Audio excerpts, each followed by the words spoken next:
Hello everyone, this is your girl Carisha from travelwithcarisha.com, and today I'm finally here today with a very exciting video all about my trip to Havana, Cuba.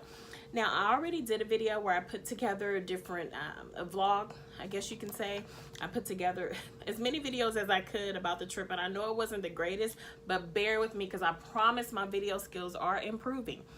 But today I wanted to tell you just everything about the flight, the visa, Airbnb, different tips, different tricks, what to bring, what did I buy, where did I eat, all about the nightlife.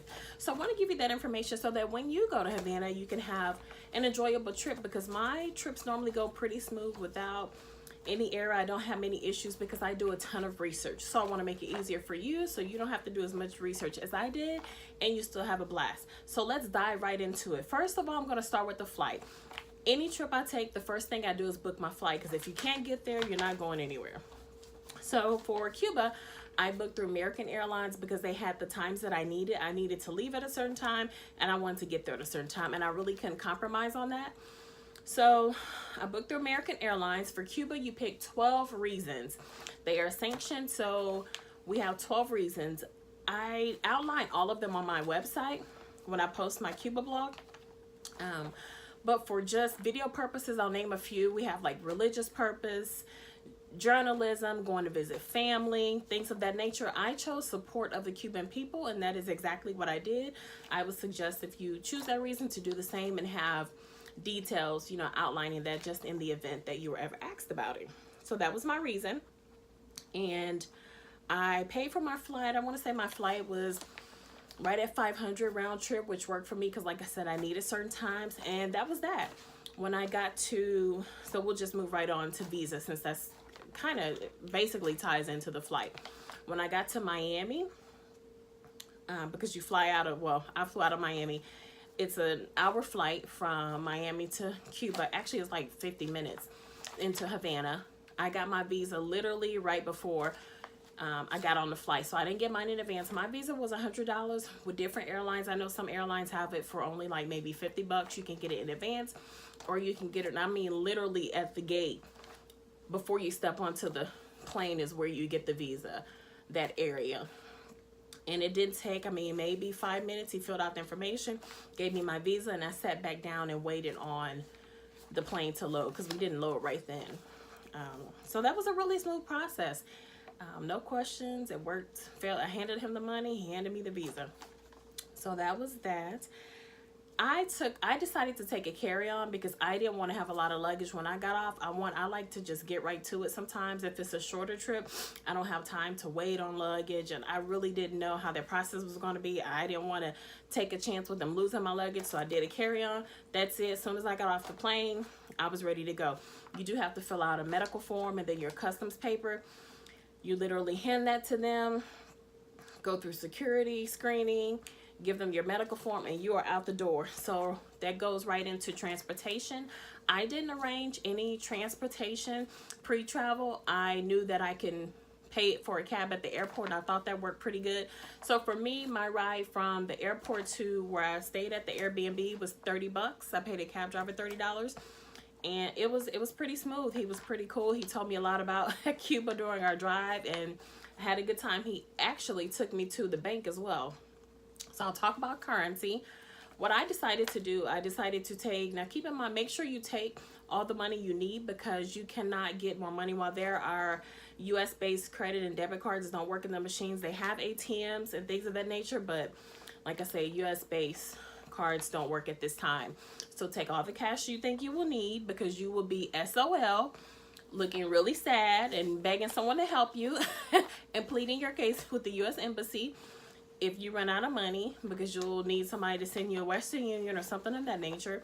So what I did was, for currency, when I got to Miami, I took my US dollars and I exchanged those for euros. And then when I got to Cuba, I went to a bank and I exchanged those for the Cuban money, which is the CUC. And that's actually dollar for dollar for US dollars. Don't get the CUP, because that's their Cuban money and it's worth a lot less. So make sure they give you the CUC. And I actually came back with $3. So life got really real for me at the end, because I knew if I ran out of money, I was going to have a problem, but I didn't. So that worked out. Now, I don't know if you want to take a chance going to the bank like I did. I had a good cab driver, and it worked out for me. So I don't know if you want to try to do everything in Miami, or, you know, when you get to Cuba at the airport, but it worked out for me to go to the bank, and they gave me a much better rate. So, and then he dropped me off at where I was staying, which is Airbnb. So I'll talk about that. So Airbnb, I absolutely love. When I was in the States, I, of course, after I booked my flight, my next step was the Airbnb. I arranged all of that online. So basically, you put your destination in, and you can look through different Airbnbs that you want to choose, and they show you the amenities, what they have to offer, the price, and you can also look at reviews on that particular house, apartment, facility that you're wanting to stay at, and people give their input, so you can decide and pick. I think it's a really good process. You submit your request, you go ahead and put your credit card information in, and then they'll either accept or deny you. Mine was accepted within, like, I want to say maybe a day or two. So that was good. And I think my Airbnb price was maybe maybe like $30 for 4 days. So I thought that was pretty nice. So here is, let's say 4 days. Yeah, I want to say it was four days. So I stayed at the Airbnb. The lady name was Barbara. Here's her card. And I'll also put this information in the description below. Excellent, excellent time. Got the keys. When I got there, no issues. I had a cleaning lady that I was able to use. I didn't use either because I really didn't need it. I didn't eat there because I ate out at restaurants. But the Airbnb process for me was pretty smooth. I've heard other people say that they've had different issues with their reservation being canceled and things of that nature. I have not. So I highly recommend it, and I would definitely use it again.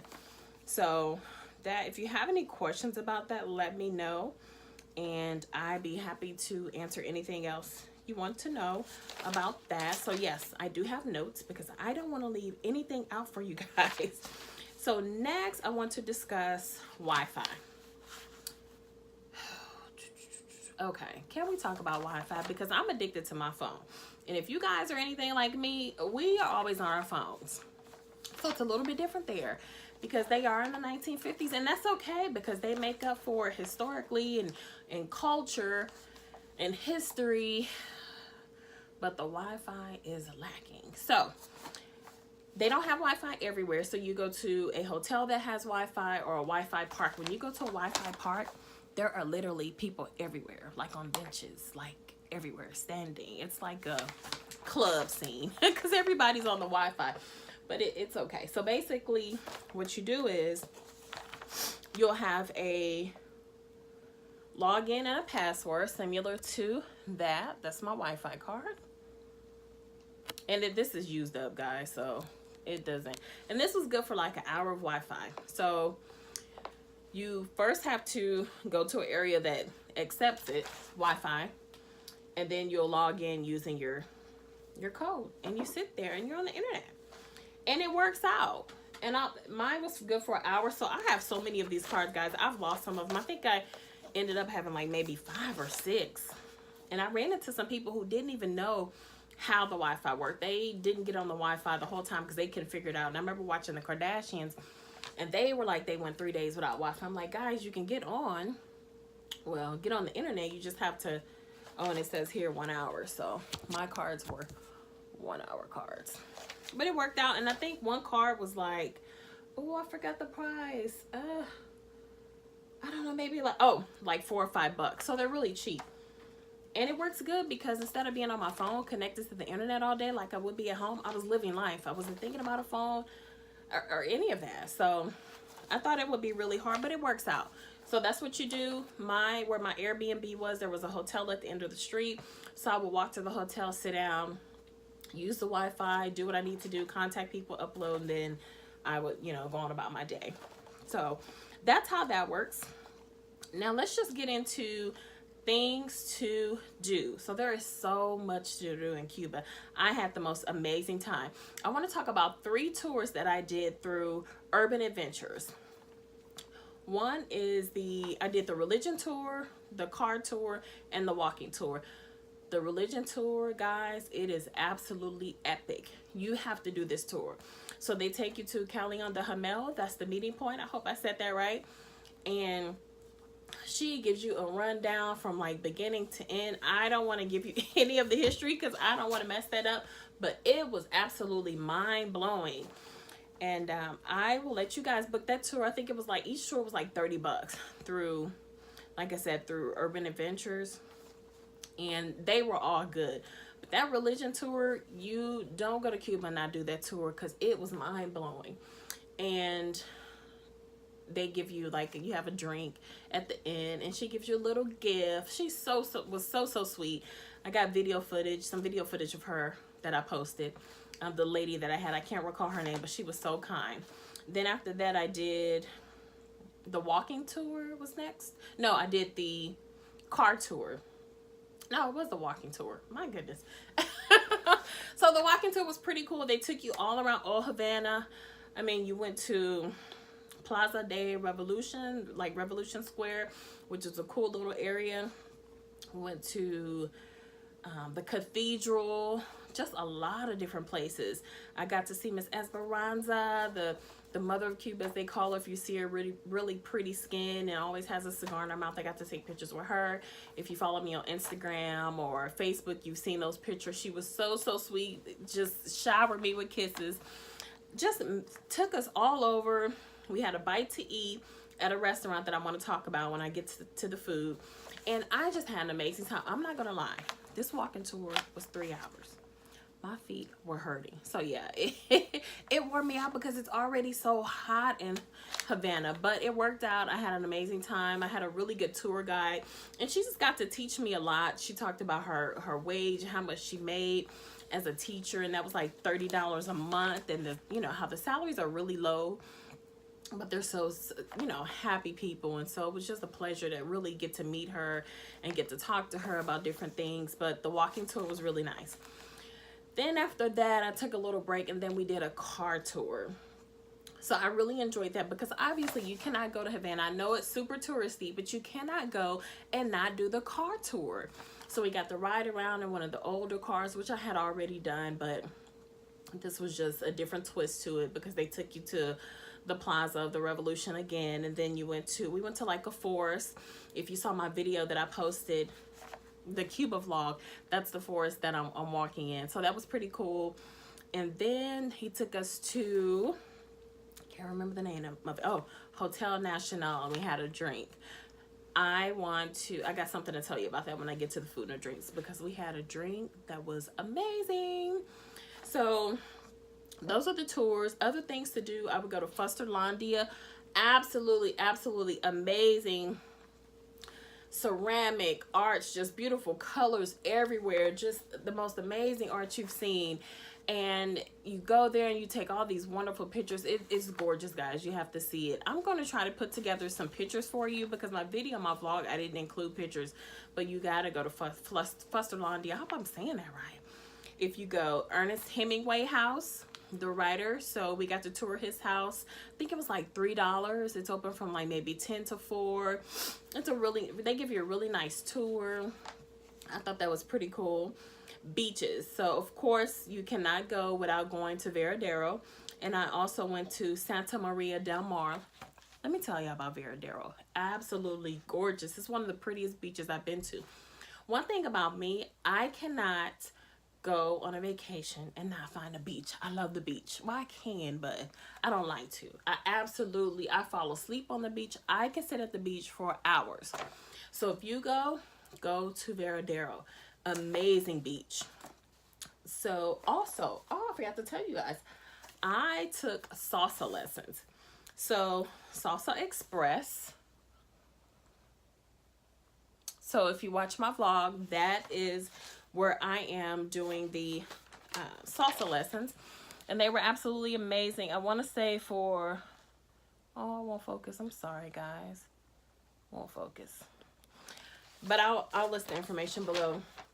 For the 2 hours, it was like $50. They pick you up and drop you off. So that was pretty cool.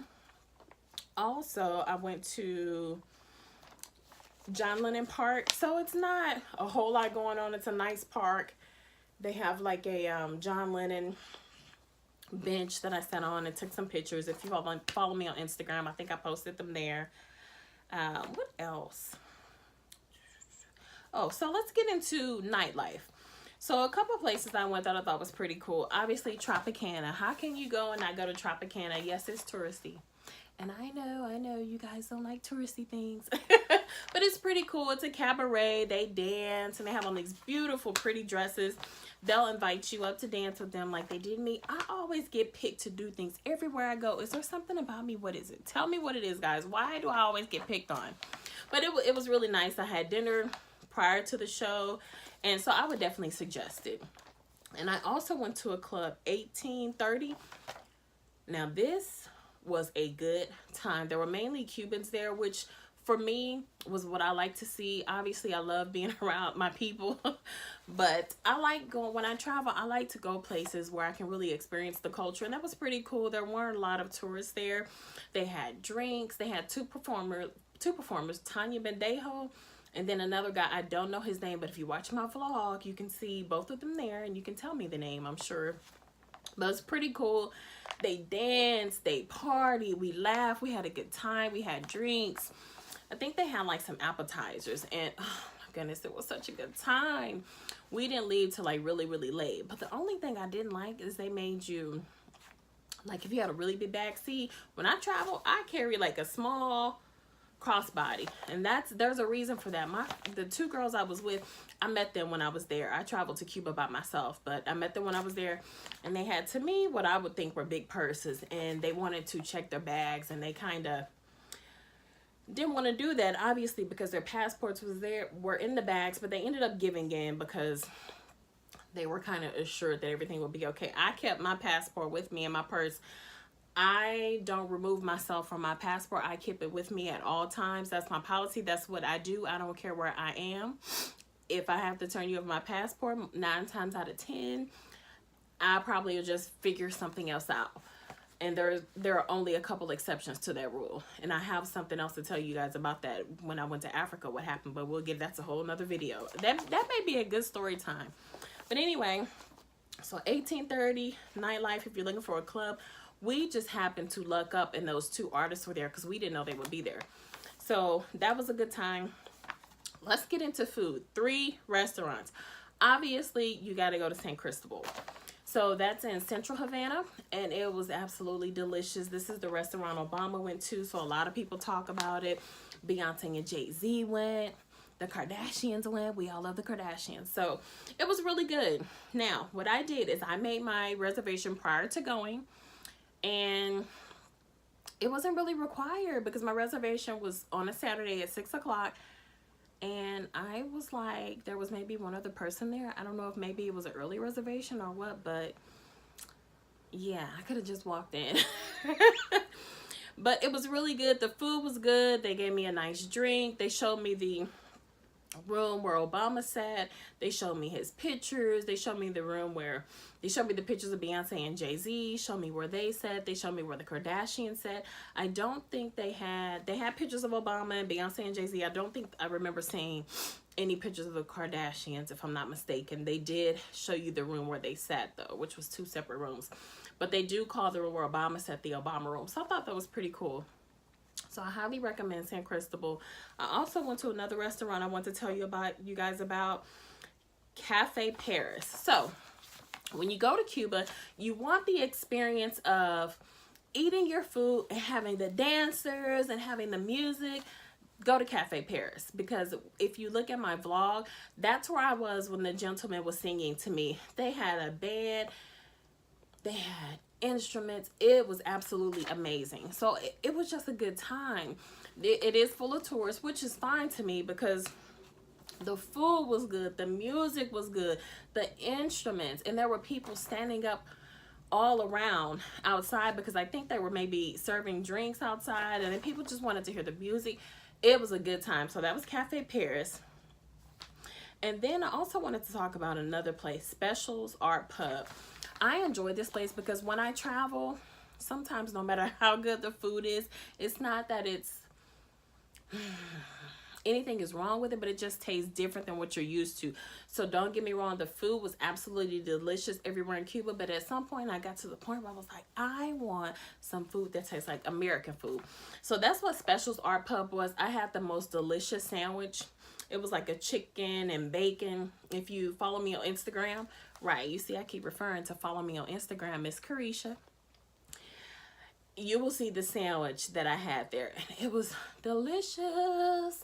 I felt like I was back in my country. So I think you guys should try that out. Specials Art Pub. It's in Havana. So that's it in regards to food. So I think I've given you guys pretty much everything. Oh, the drink.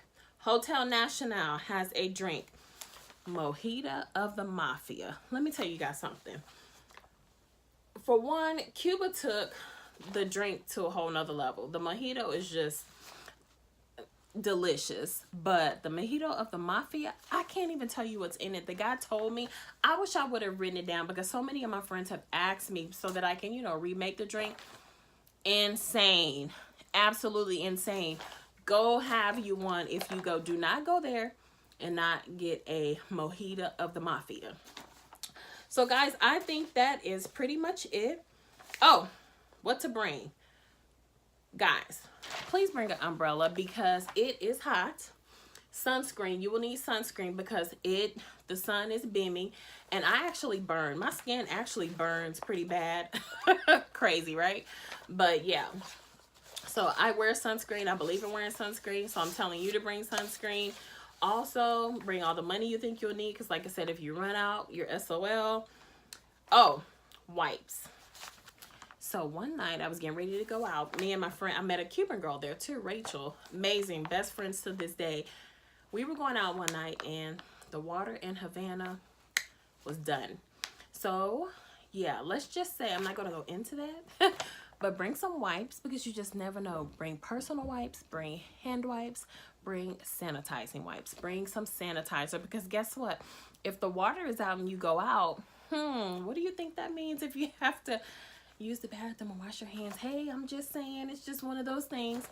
But so definitely wipes. And last, bring some gifts for the Cuban people, because they will absolutely appreciate it. There's so many kids everywhere, and they're so sweet, and they love gifts. So I had a good time. I would love to go back. I met wonderful people that I'm constantly in contact with. So if you can, make your way to Havana, Cuba, select your reason, get your ticket, and go before it's too late to ever go, before our president shuts it down. Bye. Love you guys.